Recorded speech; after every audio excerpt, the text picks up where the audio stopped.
Good morning students. मैं आपका विज्ञान अध्यापक शुभम तिवारी, माय ज्ञानोदय संस्कार एकेडमी बिरधा ललितपुर से आप सभी का आज 3 दिसंबर 2020 दिन गुरुवार की इस विज्ञान विषय की कक्षा में बहुत बहुत स्वागत करता हूँ।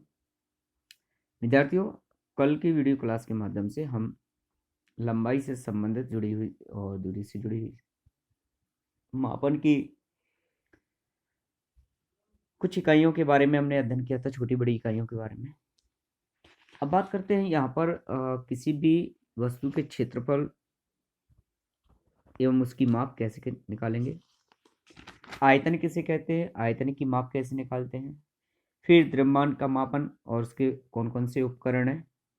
इसके बाद फिर आपका आता है समय, ताप आदि विभिन्न प्रकार की जो राशियां उनको कैसे मापते हैं। तो क्षेत्रफल की यहाँ पर हम बात करें तो क्षेत्रफल का अर्थ क्या है, किसी भी तल पर जब किसी वस्तु को रखते हैं तो उस वस्तु की जो लंबाई और चौड़ाई है, और लंबाई और चौड़ाई जितना भी सरफेस उस तल का घेरती है, स्थान घेरती है, उसे उस वस्तु का हम क्षेत्रफल कहते हैं, जो कि उस वस्तु की लंबाई और चौड़ाई के गुणनफल के बराबर होता है।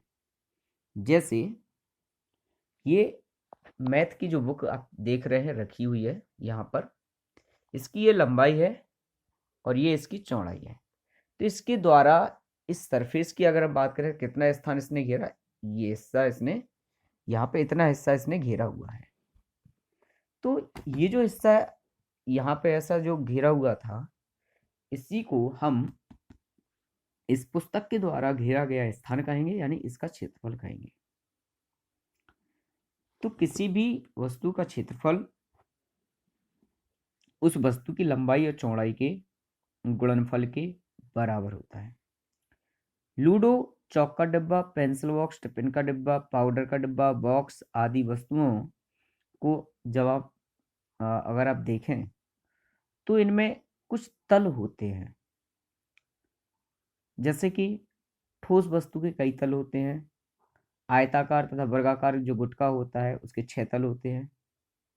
जैसे ये भी एक आपका ये समझ लीजिए वस्तु है, तो उसके 1 2 और 3 4 5 6, ये तो इसके 6 तल होते हैं। ये सभी समतल होते हैं, और यानी समतल का अर्थ है एक ही तल में स्थित है।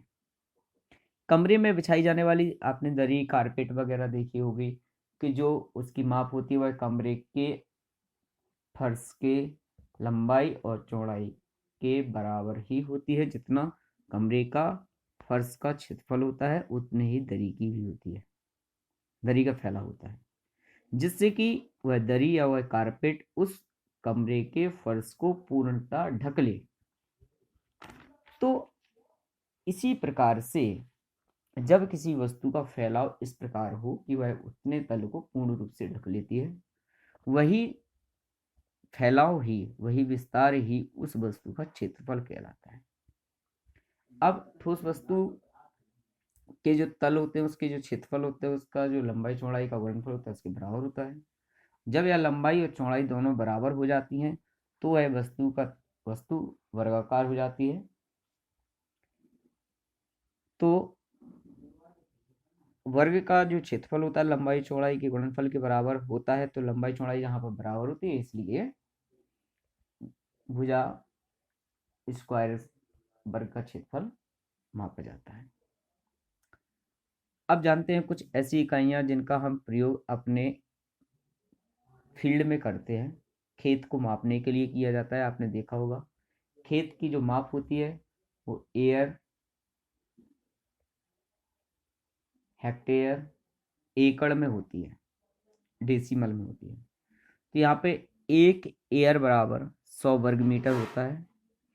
1 हेक्टेयर में 100 एयर होते हैं और 1 डेसिमल में 40 वर्ग मीटर होता है। 1 एकड़ 100 डेसिमल का होता है और 1 हेक्टेयर में 2.5 एकड़ होते हैं।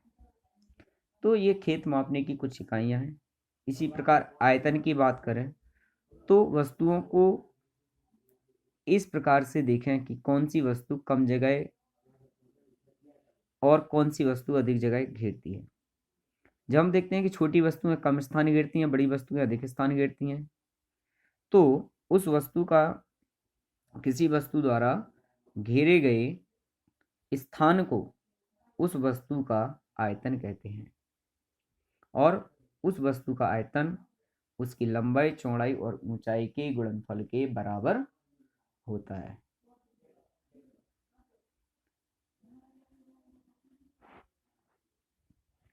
इसके बाद तीसरा है द्रव्यमान का मापन एवं उसके उपकरण। विद्यार्थियों, जिस प्रकार किसी वस्तु की लंबाई, चौड़ाई, दूरी आदि का मापन किया जाता है, उपकरणों का उसका प्रयोग किया जाता है, ठीक उसी प्रकार से किसी भी वस्तु का जो द्रव्यमान है, उसका जो परिमाण है, उसमें जो उपस्थित है उसकी मात्रा, उसका मापन करने के लिए हम ग्राम, किलोग्राम और अन्य उपकरणों का प्रयोग इसके मापन में करते हैं। तो जिस वस्तु में पदार्थ का जितना परिमाण यानी जितनी मात्रा उपस्थित है, उसे उस वस्तु का हम द्रव्यमान कहते हैं। इसकी जो इकाई है वो किलोग्राम होती है। अब किलोग्राम से छोटे बड़े मात्रकों की बात करें तो ग्राम छोटा है, कुंतल किलोग्राम से बड़ा है, टन कुंतल से भी बड़ा है, मिलीग्राम ग्राम से भी छोटा आपका मात्रक है। इसके बाद समय के मापन की बात करें तो समय की माप से हमारा तात्पर्य है काल अंतराल की माप से। यानी बोलचाल में जब हम समय मापने के लिए किसी घड़ी के उपयोग के बारे में चर्चा करते हैं तब हमारा अभिप्राय काल अंतराल यानी समय का अंतराल, एक दूसरे घंटे में कितना अंतराल है, कितना अंतर है, कितना आगे पीछे है, तो उससे इसी को हम समय का मापन कहते हैं। और इसके लिए हम सेकंड, मिनट, घंटा, दिन, माह, वर्ष आदि जैसे मात्रकों का उपयोग करते हैं। समय का मानक मात्रक की बात करें तो सेकंड होता है। इसके बाद तापमान की बात करें तो तापमान का मापन हम थर्मामीटर द्वारा करते हैं, तापमापी द्वारा करते हैं। आपने देखा होगा बुखार के समय जब हम डॉक्टर को दिखाने के लिए जाते हैं तो डॉक्टर लोग एक इस प्रकार से जो यंत्र आप देख रहे हैं या उपकरण देख रहे हैं, इसे डॉक्टर थर्मामीटर कहते हैं। इसका उपयोग वह हमारे बॉडी के टेम्परेचर को मापने के लिए करते हैं, जिससे कि डॉक्टर हमारे शरीर के टेम्परेचर के अनुसार हमारे लिए इलाज करते हैं। तो ताप का मापन थर्मामीटर द्वारा किया जाता है। विद्यार्थियों, ये मापन संबंधी पाठ था जो कि अभी हमने अध्ययन किया दोबारा से। इसके जो कुछ क्वेश्चन थे जो हम करवा चुके हैं आपको एक्सरसाइज में, उनको आपको लर्न करना है। जैसे माप के मात्रक होना क्यों आवश्यक है, लंबाई मापने में मीटर, छोटी बड़ी इकाइयाँ क्या हैं, ये 2 क्वेश्चन आपको यहाँ पर याद करने हैं कॉपी से। और कल फिर पुनः एक नए अभ्यास के साथ, नए अध्याय के साथ फिर उपस्थित होंगे। तब तक के लिए बहुत बहुत धन्यवाद। Thank you.